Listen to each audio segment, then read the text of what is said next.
This video is going to explore in a little more depth one particular form of evaluation, clarificative evaluation. To start, let's return to our 5 evaluation questions, the core questions from which we use to create our more specific evaluation questions for a particular curriculum area. If we start on the right, the first is about impact. Are students achieving the desired learning outcomes? We can tell why we may or may not be achieving that impact by looking at the quality of the curriculum through asking question 3, to what extent is the curriculum aligned with research best practice and the needs of our students? Or we might need to ask, to what extent is the curriculum being implemented as planned? And we can trace that back to either organizational factors in question 4, or the extent to which teachers understand, believe, and are able to implement the curriculum in question 5. For the purposes of a clarificative evaluation, we're going to assume that we're not going to do an impact evaluation, and the reason for that is that for some reason we believe that the curriculum is not implemented to the extent that would be suitable to do an impact evaluation. If the curriculum is not implemented as planned, then we can't actually make any kind of causal statements about the connection between the curriculum and its impact. So there's no point in doing an impact evaluation. Therefore, what we're going to do is a clarificative evaluation, which goes back into looking at some of the reasons why the curriculum might not be implemented as planned. For today, we're going to focus mostly on question 5, about the teachers, the extent to which they understand, believe in the intended curriculum. And we're going to focus on that mostly because it would probably be the first place we looked. And if we were to determine that teachers did believe in the curriculum, teachers did understand it, and did have the skills to implement it, then we might want to look back at some organizational factors affecting implementation. But let's take a deep dive into question 5. For a clarificative evaluation, there are 2 key approaches, and one of the words that we're going to come across in both of these approaches is the idea of logic or program logic. By a program logic, we mean a set of clear intended outcomes. But beyond a clear set of intended outcomes, we also mean a clear conceptualization of exactly how all of the elements of the program are designed to cause those outcomes. So we could do an evaluability assessment. That's the case where the program logic is clear, where we have a clear logic of how the elements of the program hang together and how they cause the desired outcomes, or how they're intended to cause the desired outcomes. That logic may be articulated in the documentation. Perhaps it's just articulated in the heads of curriculum developers and leaders, but there is at least a clear logic. However, that logic is not shared by sufficient teachers in order for us to move ahead with an impact evaluation because they're implementing it as planned. Or we could do a program logic. That's where there isn't actually a clear logic for the program, and so we aim to use the evaluation to build that logic together. For today's purposes, we're going to focus mostly on an evaluability assessment. So let's return to Martin Jason's generic evaluation process. First, we decide on the program or the area to be evaluated and describe that program. For the purposes of the example I'm going to talk you through today, we're going to be thinking of the school's set of cross-curricular research skills. We need to design some evaluation questions. So remember I said we were going to focus in on question 5, the extent to which teachers understand, believe in the program especially. So we're going to turn those into some more specific questions for an evaluability assessment. So we've got 3 components to that particular bigger question: teacher motivation, teacher understanding of the intentions of the curriculum, and teacher capacity to implement. And that might become a set of questions that look something like this. What are the intended outcomes of the program? What do teachers believe are the intended outcomes? How is the program designed to achieve those outcomes?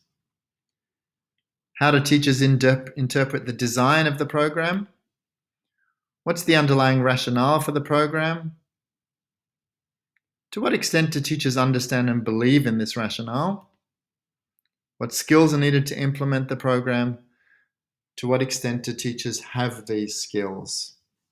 We're going to focus in a little bit because one of the things that's different about clarificative evaluation to an impact evaluation is the real need to find some data around how the program is designed to achieve those outcomes.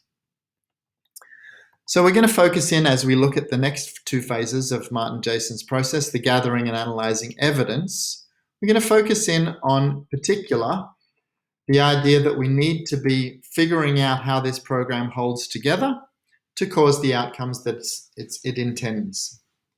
So one of the first things we're going to need to do is identify and analyze the program documents. So we're going to be analyzing these documents. How do these documents tell teachers about the elements of the program and how those elements are supposed to cause the intended outcomes? As we look for those, we're going to be particularly on the lookout for conflicting statements about program intentions, for things that in teachers' heads might give conflicting messages about how the program holds together. We're probably also going to need to talk to some school leaders and curriculum writers around their own intentions to see whether those are reflected in the documents or not. And we're going to use all that information to clarify the program logic.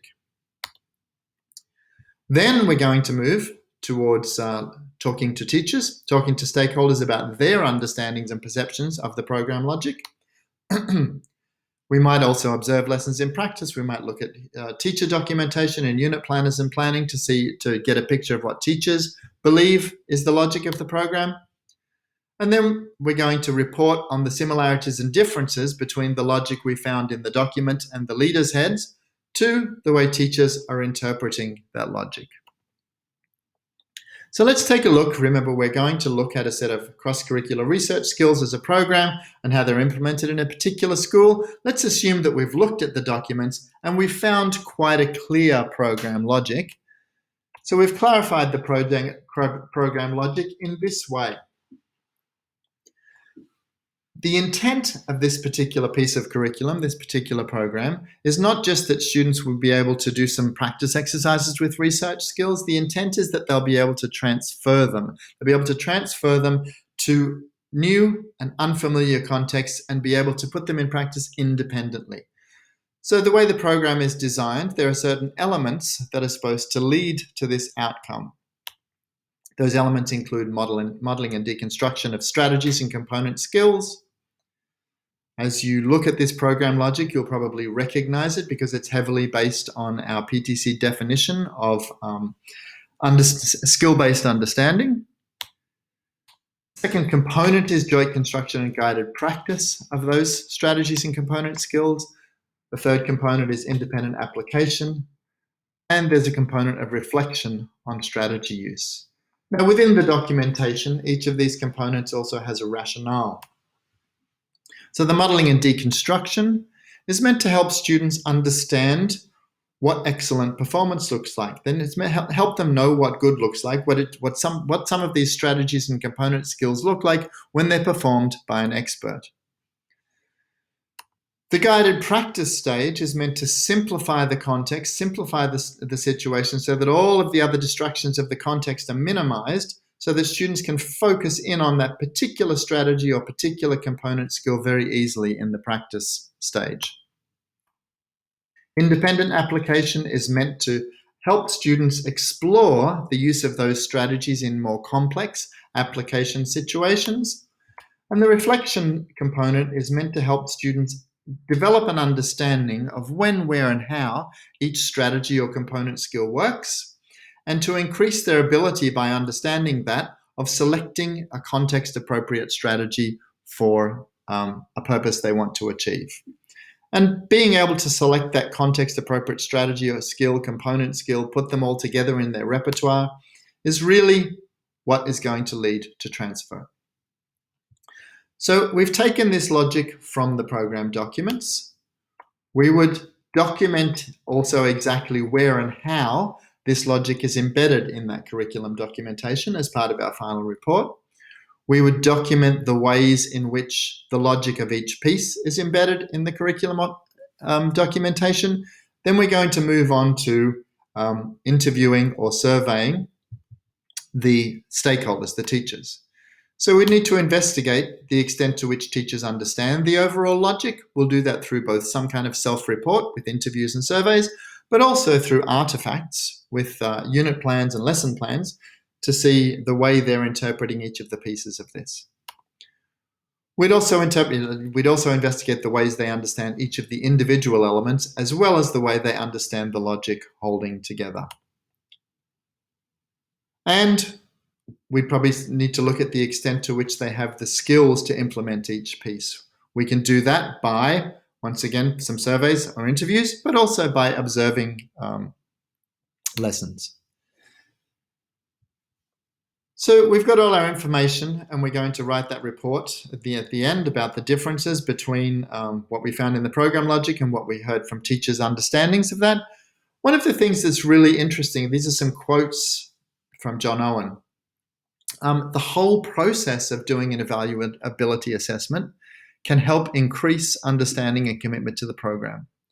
As you work through these interviews, of course, people are starting to develop more of an understanding of the program. They're starting to think more about the program. And particularly if you put together an evaluation team from within your school, you're likely to be able to be building over time some commitment to this program logic as well. In fact, Owen says that you could argue that this clarificative evaluation in some ways is one of the most beneficial ones to do in a school, because you can actually use the process to help everybody understand and become more committed to the way you go about that particular piece of curriculum in your school. So let's just take a quick look at the final product. The product would include a fully developed and explicit specification of the program logic, including how it's explained in the documentation, so where you found it and why, a description of the understandings of key stakeholders with regard to that program logic, and then some conclusions and recommendations. So there you have a little bit of an example of what a clarificative evaluation might look like.